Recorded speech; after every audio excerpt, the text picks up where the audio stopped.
Hey guys, so today we're going to be talking about 3 video games based on and inspired by novels, by books, by literature.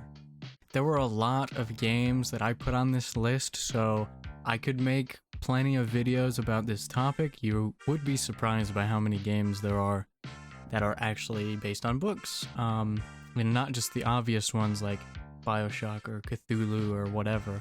I only picked 3 because there's a lot to talk about here. I could go on and on and on. Each of these sections could be expanded into full hour-long plus videos explaining, this sort of concepts. But I went with 3, and if you want to see me do more, just let me know. Let's get into it. First-person shooter survival horror games that is set in a place known as The Zone, an alternate reality Chernobyl that experienced a second full-scale reaction. Ukrainian military forces have cordoned off the zone to outsiders and often conduct their own special ops within. There are also plenty of humans and strange creatures that have mutated from their time within the zone, some of which possess powerful psionic abilities. Mind magic, basically. Stalkers are people who enter the zone, usually illegally against the Ukrainian prohibition, in hopes of discovering strange anomalies known as artifacts, which they can then sell for ridiculous financial gain.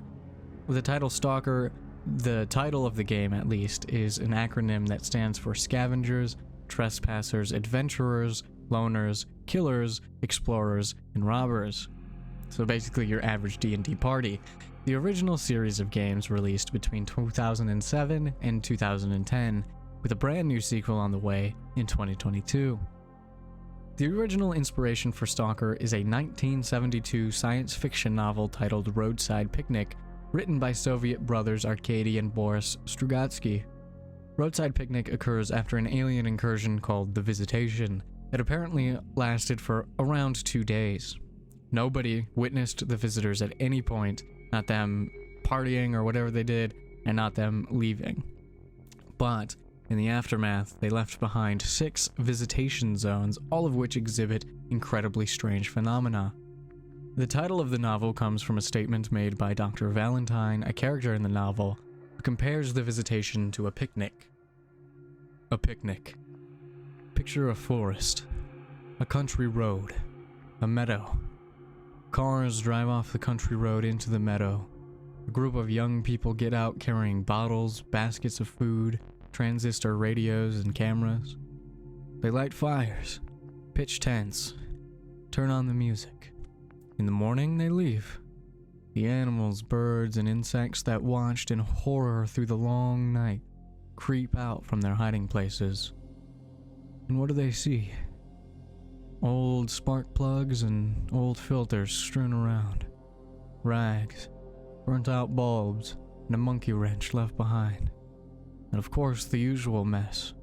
Apple cores, candy wrappers, charred remains of the campfire, cans, bottles, somebody's handkerchief, somebody's penknife, torn newspapers, coins, faded flowers picked in another meadow.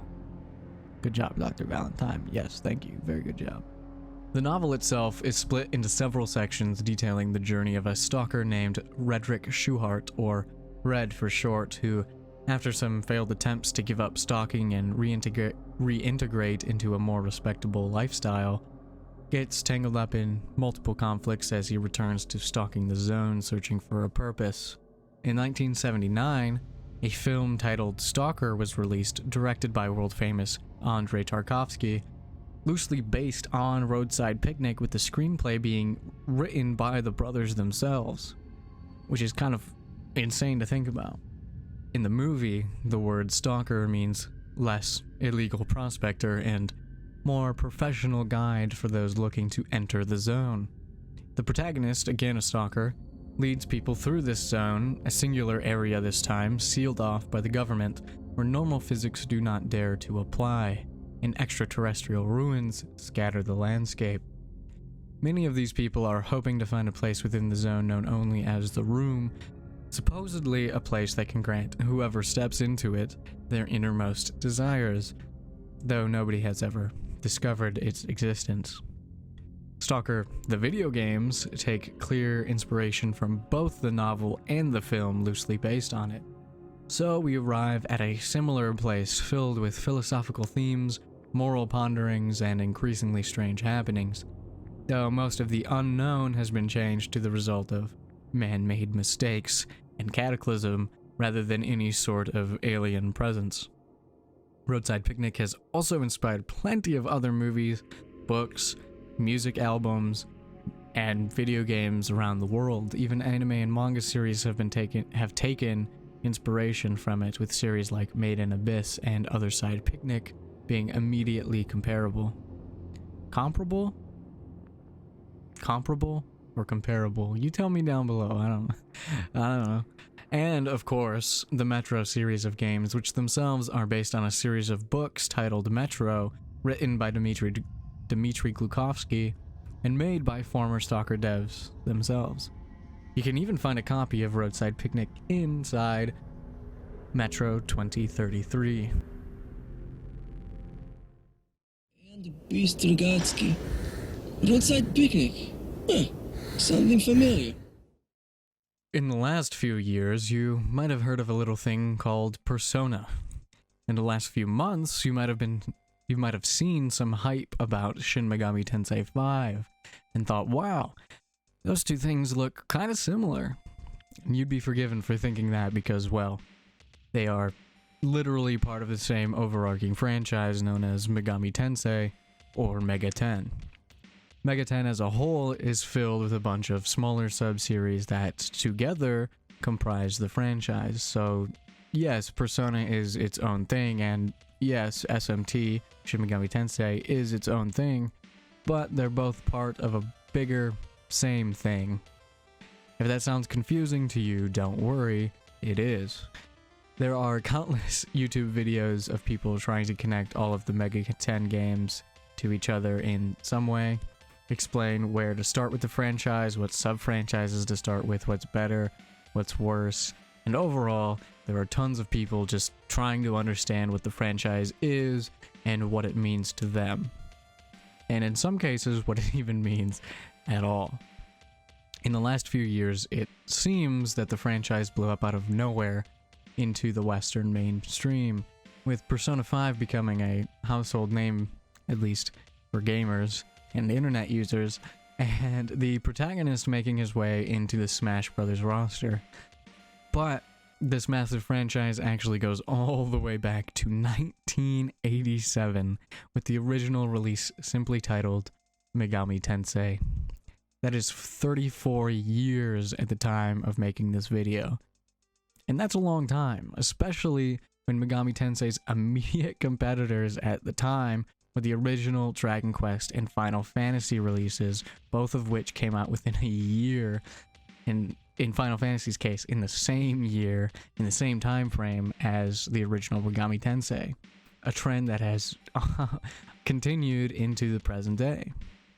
Unlike Dragon Quest and Final Fantasy, though, Megami Tensei as a whole never really found huge traction in the West until recent years, though the franchise has always had a large enough subset of English-speaking fans to keep localizations coming to the West. Technically, there were two games that came out in 1987 named Megami Tensei, both adaptations of a book that we will get to in a second. One of these games was made by Telenet Japan, and one made by Atlus. And while the one by Telenet came out first, even the most hardcore Mega 10 fans will tell you that nobody gives a shit about that one. Even I cap out at a clean, oh, that's kinda neat, and a quick forgettal. Every other game in the last 30 years has been a product of Atlus. Both of these games, and thus 30 plus years of gaming history, began with a novel published in 1986. Digital Devil Story Megami Tensei, written by Aya Nishitani. A second novel released in the same year, and the first Megami Tensei games are more of a sequel/finale for the series than any sort of adaptation of either of these books. A third novel ended the trilogy in 1988, though that one has never really affected this franchise. These novels are about a high school student who discovers some occult happenings going on, some scientific happenings going on, some religious happenings going on, and then uses all of that to take revenge on his bullies, which of course has some pretty nasty consequences in the aftermath. The protagonist, a high school genius, gets on the wrong side of the school queen after rejecting her advances. She sends some goons to bully and assault him, and in response he uses that as the extra little motivation he needs to finish a computer program he's been working on called Devil Summoner.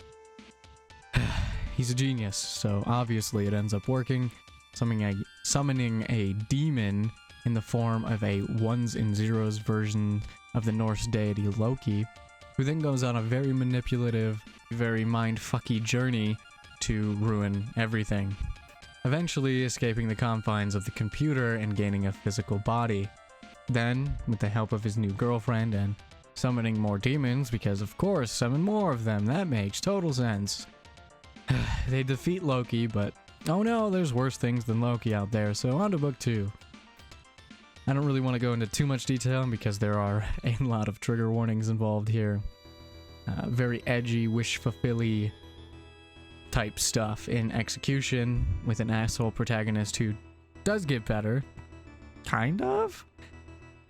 Though these books are definitely filled with some cool concepts and possess a unique aesthetic. Lots of inspiration from cyberpunk, from fantasy, from folklore and myth, religion and philosophy, all mashed together into a modern-esque setting filled with violence and other dark themes, all permeated these novels, and the unique occult combination that resulted is still clearly present throughout modern entries in the series, and is ultimately what sets them apart from an aesthetic standpoint.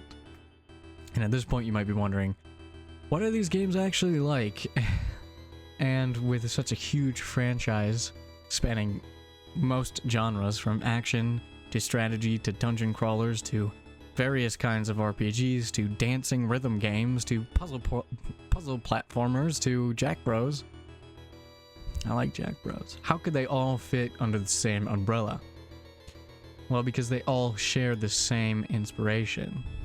Games are generally hardcore, difficult experiences, though they have eased over time and can be enjoyed mostly casually these days, that takes these concepts of occult philosophy, real-world religion and folklore, cyberpunk horror, sci-fi fantasy, and shoves them all together in a neat little weirdo package. And the soundtracks as a whole just don't know how to miss, even when they are weird as hell too. Also, they almost always have that same demon summoning element implemented in some way or another. These games actually started the monster collecting genre. Not Digimon, not Monster Rancher, and definitely not Pokemon. Megami Tensei. They were also among the first games in history to implement an alignment system, though unlike the typical good and evil, black and white alignments that are common in games today, or the similarly nebulous fanfare that Dungeons & Dragons uses, not a fan, these games have more varied systems that result in choices that are not necessarily right or wrong, objectively or morally or on the game path, like a clear game route, but rather more complex choices that appeal to you, either the player or the character at the time. Even with changes in genre, tone, gameplay mechanics, and so on, Megami Tensei as a franchise manages to maintain an easily identifiable brand despite all of that. And that is, while no longer even remotely based on or adjacent to the novels, they are forever inspired by the foundations that Aya Nishitani laid.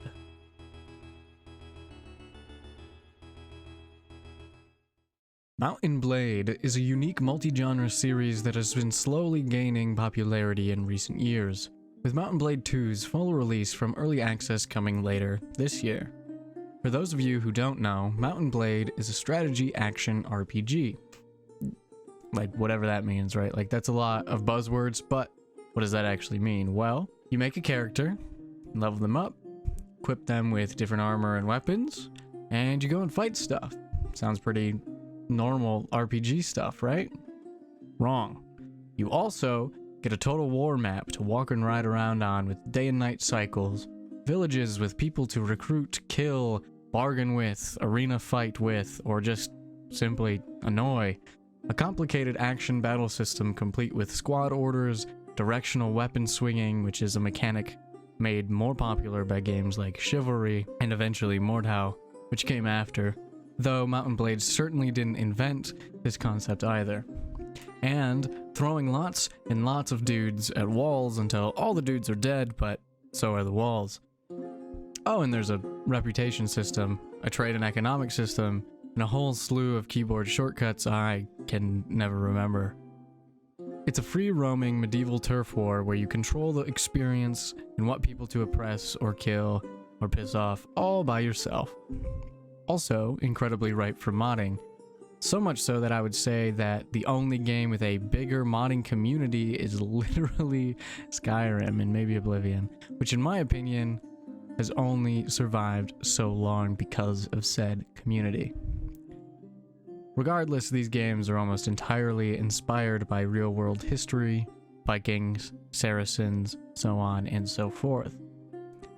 The final expansion for the original Mount & Blade, titled With Fire and Sword, is a standalone expansion bringing Mount & Blade's iconic gameplay loops and applying them to real-world Polish Lithuania during the mid-17th century. With Fire and Sword is loosely based on a historical novel of the same name written by Polish author Henryk Sienkiewicz, first published in 1884. With Fire and Sword is the first entry in a series so literary important that it is, as a whole, referred to only by the name The Trilogy. The Trilogy. Very important stuff. At the time these books were published, Poland, as in the Polish state, did not exist. The Commonwealth that united Poland and Lithuania together for over 200 years was dissolved, and its territories partitioned to the Habsburgs of Germany and Holy Roman Empire fame, the Kingdom of Prussia, and big old Russia themselves, with most of Poland itself becoming Russian territory known as Vistula Land. Henryk, a proud Pole, wrote these novels with the intent to instill Polish pride in his fellow citizens, strengthen the bonds between them, and encourage them against their occupying powers by reminding them of their history. However, he knew that anything related to past victories against their Russian overlords themselves would be labeled as propaganda and censored to oblivion and probably would not go very well for his own livelihood. So, rather than be branded an enemy of the state, he decided to write the trilogy about times during the 17th century where Poland was involved with non-Russian interests. With Fire and Blood, it's about the Khmelnytsky Uprising, a real-life occurrence known as the Cossack-Polish War, which was a Ukrainian revolt against Catholic Poland in the name of both Cossack independence and the right to practice orthodoxy, among other things. And while this did lead to Ukrainian independence, it also very quickly led to their absorption by the Russian Tsardom, as well as many casualties, including a very high Jewish death toll. So there's a lot of complicated stuff happening. The following two novels detail an event known in Poland as the Deluge, which was a Swedish occupation of Poland shortly after the uprising, and part of a conflict known as the Second Northern War, which just so happened to occur at the very same time as the Russo-Polish War.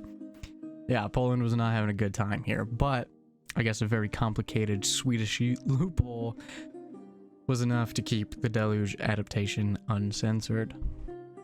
The third novel in the series, known in English as Fire in the Steppe, was about the conflict between Poland and the Ottomans in the years following the end of their war with Russia, ending up with parts of southern and central Ukraine becoming Ottoman territory at the time.